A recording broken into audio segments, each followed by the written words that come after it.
So hello guys, welcome back to the new video of Tech Yoker. In this video, I will guide you with how I can use GitHub Desktop on Windows 10 and Windows 11. So first of all, open the browser on your Windows PC.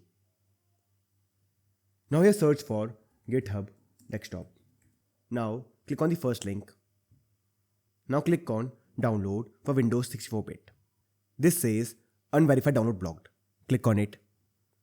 Click on Download Unverified File. And this will start downloading GitHub Desktop. And now the setup is downloaded.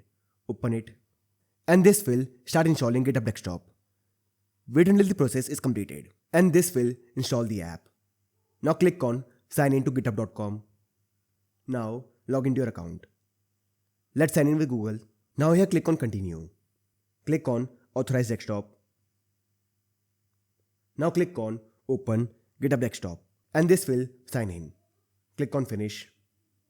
Now here you will see all your repos. And you can create a new one or add an existing one. So this I can use GitHub Desktop in Windows 10 and Windows 11. So I hope you find this video useful. And if you do, then don't forget to like this video and subscribe our channel.